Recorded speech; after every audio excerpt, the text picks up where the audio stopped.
immediately struck by several things. I mean, the first thing is how much stuff in here. It's really full, but also thematic stuff, right? It's all Jesus stuff, Ben-Hur stuff as well, a lot of Ben-Hur. I associate all of this Jesus stuff with my professional life. I am, in fact, a Christian. But until I started teaching a course in Jesus and American culture, I can tell you, I didn't have 90 million pictures of Jesus.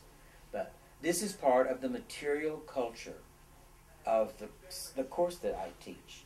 And one of the reasons that I have this here is that students, when they come to my office hours, and they do regularly, they see it. And they can begin to appreciate the complexity of the popular culture. This is somebody for whom order is quite important.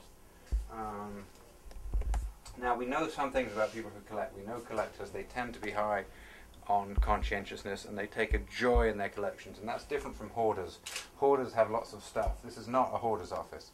Hoarders have lots of stuff, for them, all the different things are a source of concern and anxiety, and they tend to be higher on neuroticism. This person, there is no evidence of that. It's pure joy in the consistency of the objects and the order, and so that's very important. If I didn't organize it, I wouldn't be able to find anything ever.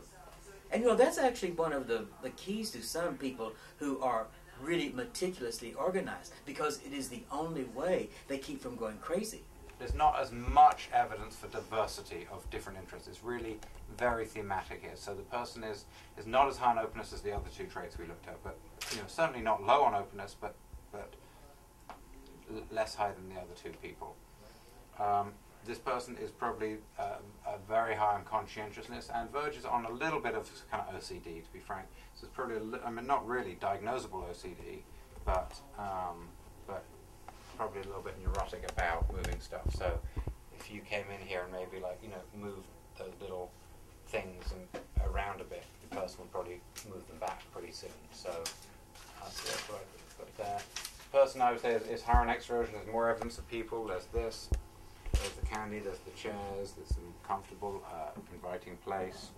In the time that I spend here, this is my home. It is my home with my students. And I try to make it as comfortable as I can be.